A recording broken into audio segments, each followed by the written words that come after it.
આક્રોશ બહુ સરસ વસ્તુ છે, પણ ક્રોધ તદ્દન નકામી વસ્તુ છે. ઘણા ઘરોમાં આપણે નથી જોતા કે દાદા બોલતા હોય જોર જોરથી ગુસ્સે થઈને અને બધા પોતાનું કામ કરતા હોય. કોઈક શાક સમારતું હોય, કોઈ કંઈ બીજું કરતું હોય, કોઈ પોતાના કપડાં સુકવવા જતું રહે, કોઈ ત્યાં ઊભું નથી. અને તમે એમ કહો કે આટલું ગુસ્સે થાય છે તો કે એમને ટેવ છે, હમણાં ઠંડા પડી જશે. ગુસ્સાની નોંધ લેવાની બંધ થઈ જાય. પ્રેમનું પણ આવું જ છે. રોજ છલકાયા કરે, રોજ ડોળાયા કરે, રોજ પતિ સાંજે ઘરમાં દાખલ થતાની સાથે ચપ્પલ ઉતારતી વખતે કે આઈ લવ યુ, તો આપણને એમ થાય કે હવે બંધ કરે તો સારું. કોઈનો ફોન હતો એવી રીતે પૂછાય કે આઈ લવ યુ, પણ ક્યારેક ખરેખર એમ લાગે કે આજે કોઈ હાથ પકડીને એમ કે હું છું, અને ત્યારે કે ત્યારે એનું મૂલ્ય કેટલું બધું વધી જાય છે. એકબીજાને ગમતા રહેવા માટે ક્યારે શું કહેવું અને ક્યારે ચૂપ રહેવું, આ બે વસ્તુ બહુ જરૂરી છે. ટેકનોલોજીની વાત મેં કરીને ઇન્સ્યુલેશનની છે, એવી રીતે ચોઇસ છે. કઈ ચેનલ ક્યારે જોવી, કઈ ચેનલ ક્યારે ખોલવી, આ પણ બહુ અગત્યનું છે. બેબી ટીવી 12 વર્ષનું છોકરું જોતું હોય તો માં આવીને કે આ કરે જ શું છે, આ ટીવી જુએ છે. આપણે બાળકને અમુક પ્રકારની ફિલ્મો જોતા રોકીએ છીએ. આ એવી વાત છે કે દરેક વસ્તુ દરેક વખતે સારી ન પણ લાગે. સંબંધોમાં પણ આ એટલું જ અગત્યનું છે. માણસ તરીકે આપણે જે છીએ, જેમ છીએ, જેવા છીએ, એવા કોઈ આપણને સ્વીકારે એવો જો આપણો આગ્રહ હોય તો એટલું આપણે સામે તો આપવું જ પડે. ઇન્વેસ્ટ કરવાની વાત બહુ ઇન્ટરેસ્ટિંગ છે, અને તમે તો બધા વ્યાપારી છો, તમને બધાને સમજ પડે છે કે વેસ્ટ અને ઇન્વેસ્ટ વચ્ચે એક જ શબ્દ છે, અને એ છે ઇનવેસ્ટ. ગળી જવું, વેસ્ટ કરવું, ફેંકી દેવું, એને બદલે ઇન્વેસ્ટ કરવું, નાખી દેવું અંદર, ગળી જવું, નમતા રહેવું, સોરી કહી દેવું, પ્રેમથી વર્તવું, સાંભળી લેવું. આમાં કોઈ ઘસાઈ જતું નથી. એનો અર્થ એવો નથી કે તમે નબળા છો, એનો અર્થ એવો નથી કે તમે જવાબ આપી શકો એમ નથી, એનો અર્થ એવો પણ નથી કે તમને આવડતું નથી, એનો અર્થ એવો પણ નથી કે તમે ઝઘડી શકો એમ નથી. એનો અર્થ એવો છે કે આ તમારી ચોઇસ છે. તમે મોટા થઈ ગયા છો. હવે તમે એ બાળક નથી રહ્યા કે જેણે કંપાસ છૂટો ફેંક્યો તો તમે સામે ફેંક્યો. આપણી દીકરીઓને આપણે બહુ સરસ વાત એમણે કરી, છેલ્લી વાત કરી દો પછી આપણે પ્રશ્નોત્તરી કરીએ.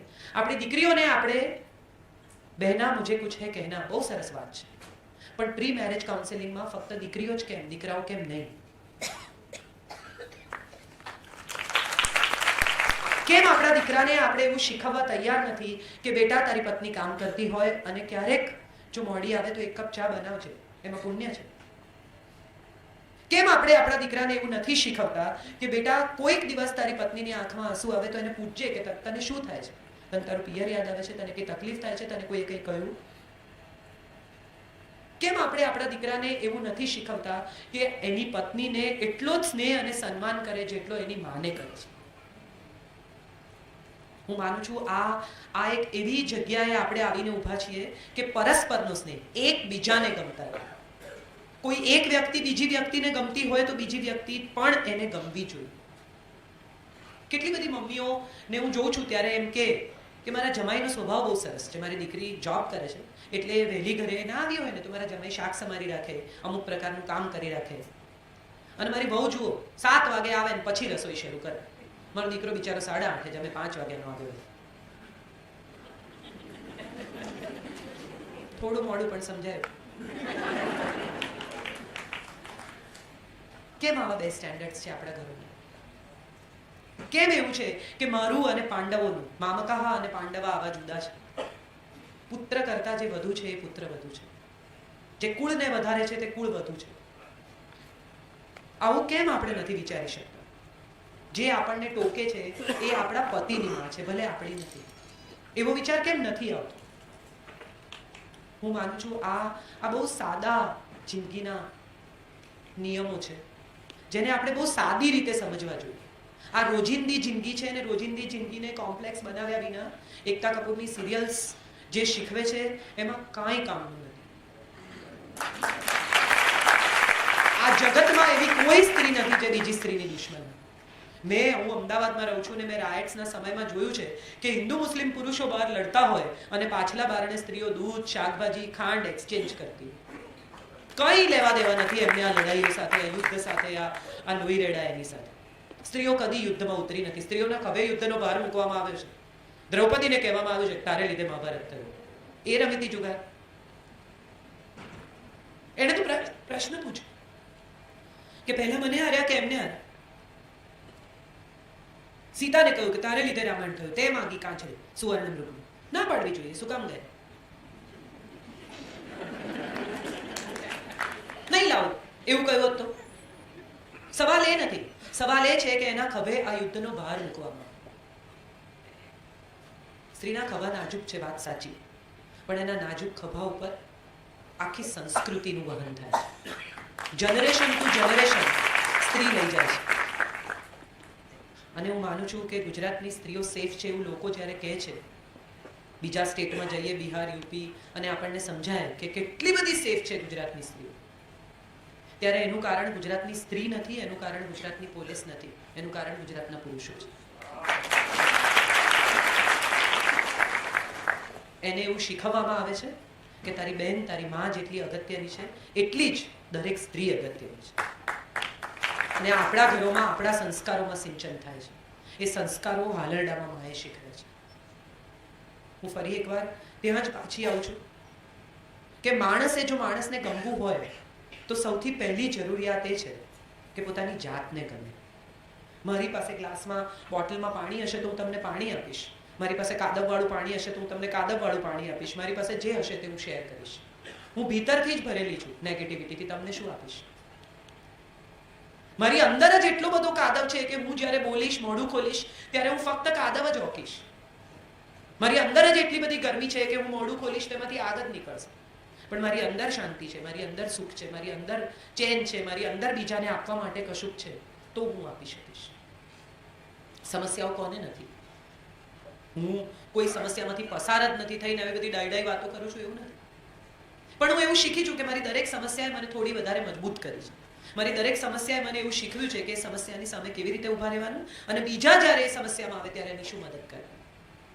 ઘરમાં કોઈનું ડેથ થાય ત્યારે સમજાય કે પોતાના પિતાને રોજ થોડા મરતા જોવા એટલે શું. અને હું માનું છું કે એ પછી જ સમજાય કે કોઈના પિતા બીમાર હોય તો જઈને ઊભા રહેવું જોઈએ. ત્યાં સુધી તો આપણને ખબર જ નથી હોતી કે દુઃખ શું છે.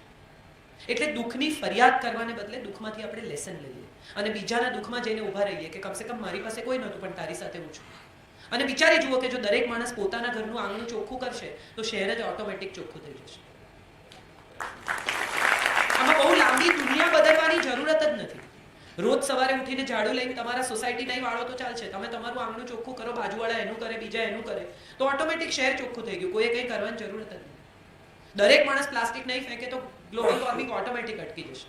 દરેક માણસ કારપૂલનો વિચાર કરશે તો ઓટોમેટિક પેટ્રોલ ઓછું વપરાશે. 20 વર્ષના હોઈએ ને ત્યારે એમ થાય કે દુનિયા બદલી નાખીએ. 40 ના થઈએ ત્યારે એમ થાય કે કઈ નહીં, ચલો દેશ તો બદલીએ. 60 ના થઈએ ત્યારે એમ થાય કઈ નહીં, સ્ટેટનો ઉદ્ધાર કરીએ. અને 80 વર્ષે સમજાય કે જાત બદલી હોત ને તો બધું બદલાયું હોત.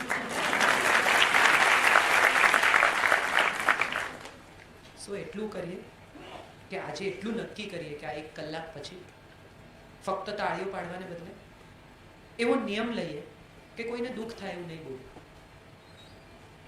જીભ ખોલીશ ત્યારે કાં તો સારું બોલીશ ને કાં તો ચૂપ રહીશ.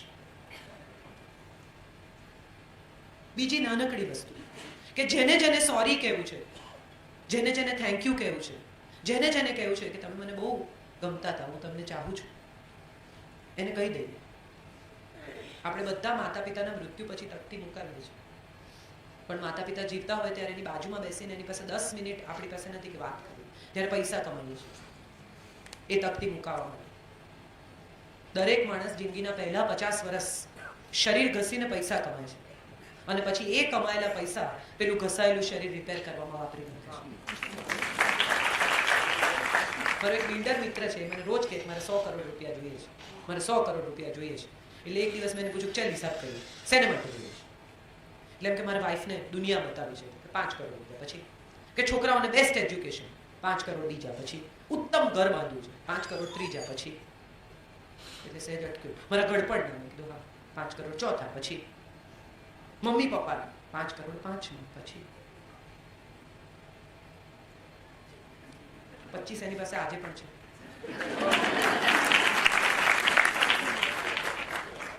પેલા 75 નથી ને એમાં 25 એન્જોય નથી કરતા.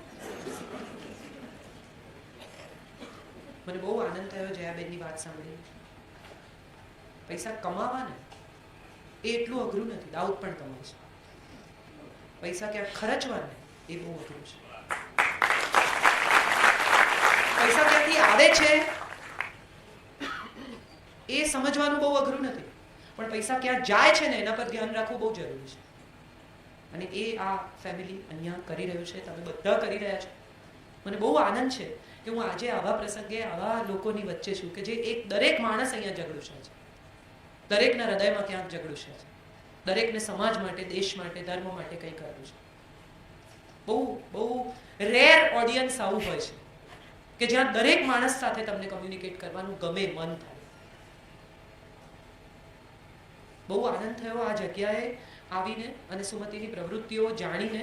બહુ ઓનેસ્ટલી અને બહુ પ્રામાણિકતાથી મારે સ્વીકારવું જોઈએ કે મેં વિનોદભાઈને કહેલું કે ભાઈ હું મારા ટાઈમે આવીશ, મને આ બધું નથી સાંભળવું. પણ મને આનંદ છે કે આ મેં સાંભળ્યું. મારે વિનોદભાઈનો આભાર માનવો જોઈએ કે એમણે આગ્રહ રાખ્યો કે તું વહેલી આવ. કારણ કે સામાન્ય રીતે આગળની ફોર્માલિટી બાકીના કાર્યક્રમોમાં ઘણીવાર એવું હોય કે મુખ્ય વક્તા ધીરે ધીરે મુખ્ય શ્રોતા થઈ જાય.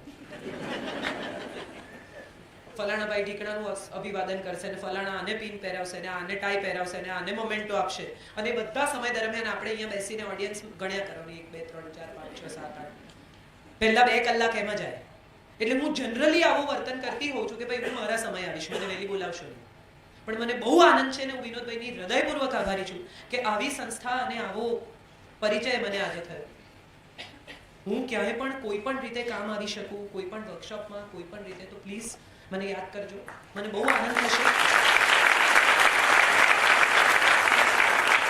ગોવર્ધન તો કોઈક જ ઉપાડે છે, આપણે તો ખાલી આંગળી અડાડીએ છીએ અને આપણને એમ થાય છે કે આપણે પણ એમાં જ છીએ. એટલે આંગળી હું અડાડી શકું તો મને લાગશે કે મેં કંઈ કર્યું છે. બહુ જ આભારી છું તમારા બધાને કે આટલી શાંતિથી અને આટલી ધીરજથી મને સાંભળ્યું. Thank you so much.